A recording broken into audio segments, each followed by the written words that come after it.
প্রধানমন্ত্রী তারেক রহমান নারীদেরকে দিচ্ছেন এলপিডি কার্ড। এই কার্ডের মাধ্যমে একটি 12 কেজি গ্যাস সিলিন্ডার কিনতে আপনার 500 টাকা সাশ্রয় হবে। হ্যাঁ, কিছুদিন আগে যেই 1300 টাকার 12 কেজি এলপিডি সিলিন্ডার বিক্রি হতো, সেটাকে বৈশ্বিক সমস্যার কারণে 1940 টাকা করেছিল বর্তমান সরকার।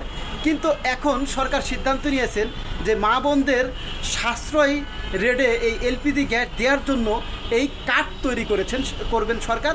সেই কার্ডের মাধ্যমে 12 কেজি একটি সিলিন্ডার গ্যাস আপনি 1400 টাকায় কিনতে পারবেন, মানে 1940 টাকা থেকে 1440 টাকায় আপনি কিনতে পারবেন। 500 টাকা আপনার সাশ্রয় হচ্ছে।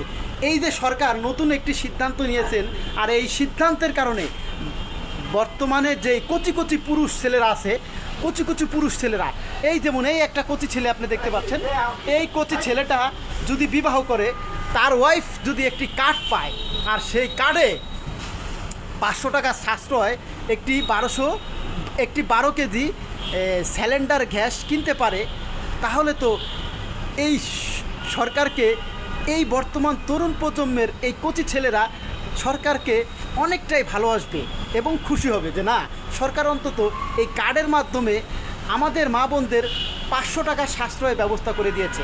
এই সরকারের নতুন এই উদ্যোগকে আমরা স্বাগত জানাই।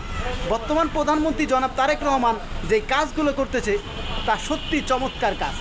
এরই মধ্যে জনাব তারেক রহমান আরেকটি ঘোষণা দিয়েছেন, সেটা হলো মেয়েদেরকে ডিগ্রি পর্যন্ত ফ্রি লেখাপড়া করানোর ব্যবস্থা তিনি করবেন বলে আজকে তিনি যশোরে ঘোষণা দিয়েছেন। হ্যাঁ, যদি মেয়েদেরকে ফ্রিতে লেখাপড়া করানোর ব্যবস্থা করে দেয়, যদি বাংলাদেশে নারী পুরুষ সমান অধিকার হয়, তাহলে একটি মেয়ে যদি ফ্রিতে লেখাপড়া করতে পারে ডিগ্রি পর্যন্ত, তাহলে একটি ছেলে কেন ফ্রিতে লেখাপড়া করতে পারবে না? এটাই এখন নতুন প্রজন্মের এই কচি কচি ছেলেদের প্রশ্ন, যে কেন তাহলে এই ছেলেরা ডিগ্রি পর্যন্ত ফ্রি লেখাপড়া করতে পারবে না। জনাব তারেক রহমান বাংলাদেশের প্রধানমন্ত্রী, তার কাছে আমাদের আকুল আবেদন থাকবে যে মেয়েদের পাশাপাশি ছেলেদের কথাও একটু ভাবতে হবে।